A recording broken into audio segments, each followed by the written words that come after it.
julukan lembu peteng ini ditengarai oleh rakyat Jawa, oleh bangsa Jawa memiliki kelebihan di luar kewajaran. Maka orang menganggap bahwa Jokowi secara fisikly tidak mirip dengan seorang pemimpin yang cocok dengan teori atau teori sifat kepemimpinan orang Jawa. Enggak juga.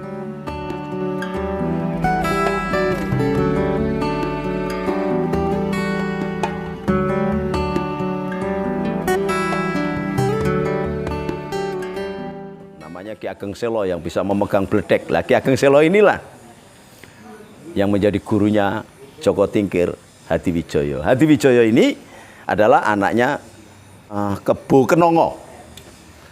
Nah, Kebo Kenongo punya kakak namanya Kebo Kanigoro. Itu lembu peteng. Dari hasil lembu peteng melahirkan Hadiwijoyo. Hadiwijoyo punya lembu peteng juga yang kemudian anaknya diberi tanah tarik. Joko Tingkir ini anaknya Kebo Kenongo. Itu Kebo Kenongo ini adalah hasil dari Majapahit dari sisi Brawijaya III yang kemudian terpisah, yang harusnya yang menjadi raja adalah Brawijaya III, ternyata tidak, terjadi kekisruhan di Majapahit, kemudian tersingkir, bahkan terbunuh oleh bapaknya Sunan Kudus yang bernama Sunan Ngudung atau Husein Asmat Khan. Nah, pertemuan lembu peteng ini ketika Joko Tingkir sudah besar, menikah dengan anaknya Raden Trenggono yang namanya Putri Kenanga juga. Tapi sebelum menikah dengan ini, melahirkan Sutowijoyo, yang itu adalah lembu peteng dengan perawan kencur yang berada di perguruan Ki Ageng Selo. Lembu peteng. Sutowijoyo kemudian melahirkan dinasti Mataram, sampai kemudian menguasai hampir seluruh Nusantara ini. Baru pecah Mataram itu menjadi 4 bagian berdasarkan perjanjian Giyanti, menjadi Kasunanan dipimpin oleh Amangkurat atau PB Pakubuwono, kemudian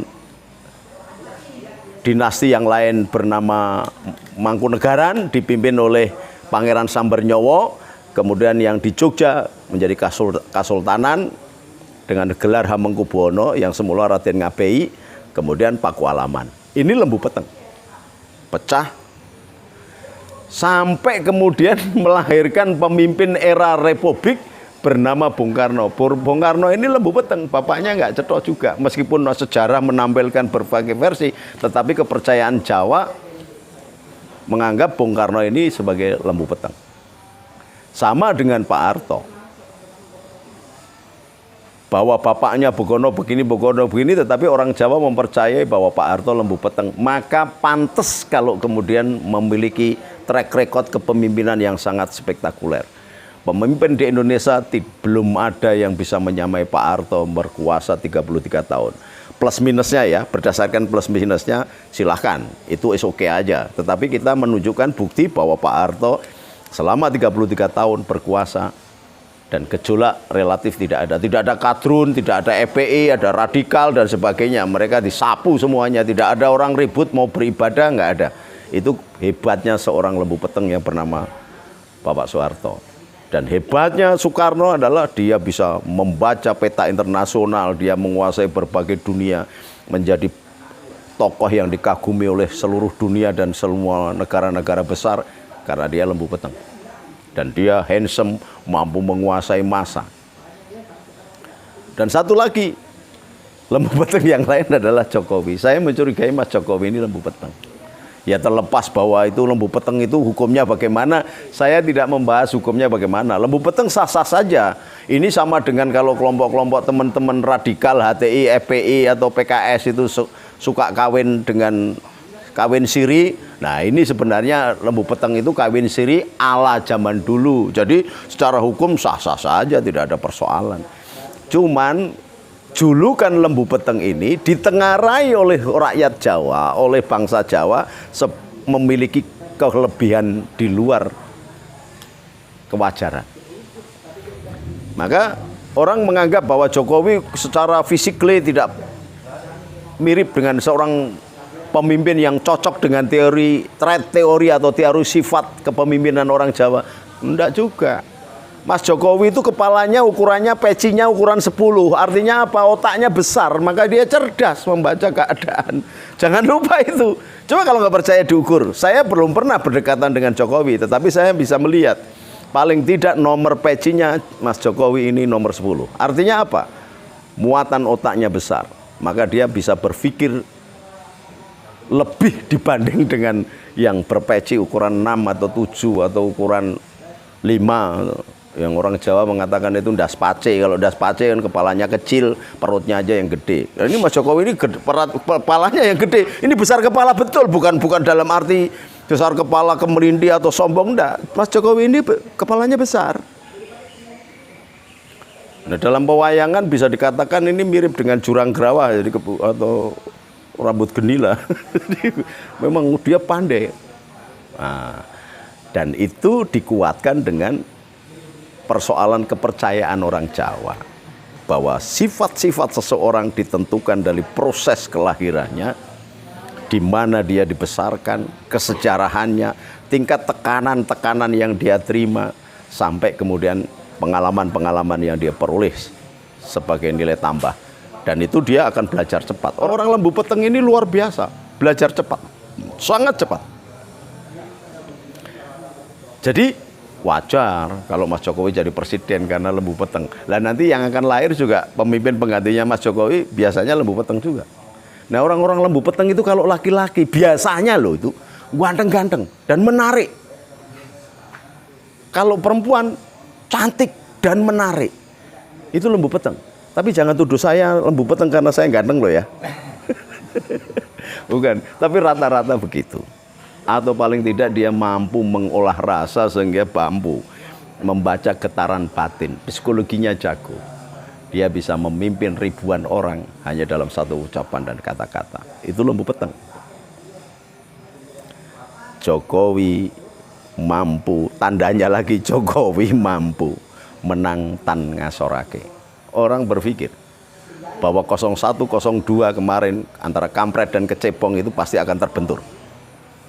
Maka PKS, HTI, kelompok khilafah dan pengusung-pengusungnya kayak partai-partai Allah yang partai-partai Allah kayak PAN, PKS gitu. Wah, dengan syahwat yang membara, merangkul Rizik untuk menjadi negara khilafah. Digambarkan akan terjadi peperangan. Paling tidak Jawa akan dikuasai mereka. Kemudian Bali akan menjadi negara sendiri. Sesuai dengan konsep skenario dari Amerika adalah Aceh akan dikuasai oleh Swiss, Nusa Tenggara Timur, Bali negara sendiri, Jawa negara sendiri, Jawa Barat negara sendiri, paling tidak akan menjadi 17 negara.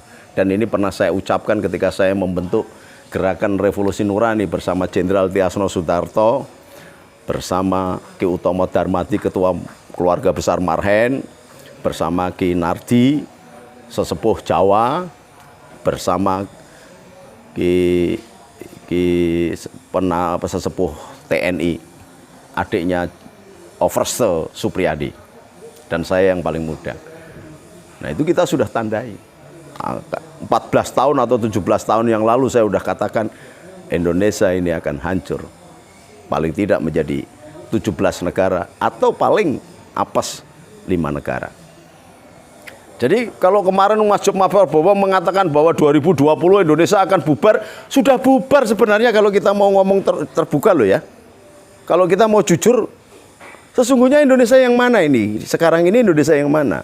Indonesia itu dibentuk kembali pada dekret Presiden 5 Juli 1959 itu dengan Undang-Undang Dasar 45 terdiri dari 37 pasal. Tetapi oleh Amin Rais dan kelompok Amerika kemudian yang berhasil menyusup, merombak Undang-Undang Dasar 45 menjadi 137 pasal. Bukan perubahan saja, mengganti undang-undang. Maka Undang-Undang Dasar 45 dan Undang-Undang Dasar yang sekarang ini produk 2002. Bukan Undang-Undang Dasar 45 itu. Maka ditambahi 1945. Nah, ini harus tahu. Dan itu belum dilembar negarakan. Jadi ucapan Mas Prabowo itu tidak ngelantur. Benar Mas Prabowo, bahwa sesungguhnya sekarang negara proklamasi itu sudah bubar sekarang ini. Karena apa? Undang-undang itu belum dilembar negarakan, sudah digunakan untuk memilih presiden, memilih wali kota, memilih gubernur, memilih menteri. Itu sesungguhnya batal demi hukum. Nah ini bagaimana ini Mas Mahfud, Menko Polhukam, harusnya memberikan penjelasan. Sudah belum dilembar negarakan? Syukur kalau sudah ada lembar negaranya. Sehingga sah demi hukum pemerintah ini. Kalau tidak, ya akan gonjang-ganjing terus. Sementara kita ngeribut soal Pancasila, dasar negara kembali. Sementara kita ribut soal radikalisme, pluralisme. Inti persoalannya yang belum dipecahkan akan melahirkan varian-varian persoalan yang di luar dugaan kita. Maka kalau bukan lembu peteng yang mimpin, susah dalam negara yang begini. Dunia sudah bisa melihat. Krisis energi saja, negara bisa hancur. Krisis kepemimpinan saja, negara hancur. Krisis kepercayaan saja, negara hancur. Krisis ekonomi, negara hancur. Krisis kekurangan makan, negara hancur. Krisis air, negara hancur. Krisis hancur. Indonesia sudah komplit, orang makan sampah aja negara tidak hancur kok. Indonesia ini umpamanya nggak ada Mas Jokowi tetap jalan kok. Ini hebatnya Indonesia, karena Indonesia ini di bawah, menurut saya, payung hukum Allah Subhanahu wa Ta'ala. Indonesia adalah surga kecil atau penggalan surga yang jatuh ke bumi. Itu Nusantara. Maka Rasulullah sendiri juga diberi clue oleh Allah. Walau ana ahlal qura amanu wattaqaw la fatahna barakati minas sama' wal ard. Bahwa ada satu desa yang orangnya bertakwa dan beriman kepada Allah, maka dibuka pintu langit, tingkap-tingkap langit dan bumi, berisi makanan dan rezeki. Dan itu negeri atas awan yang bernama Nusantara, yang pemimpinnya rata-rata lembu peteng. Percaya atau tidak percaya, suka atau setuju atau tidak setuju. Tetapi assalamualaikum warahmatullahi wabarakatuh.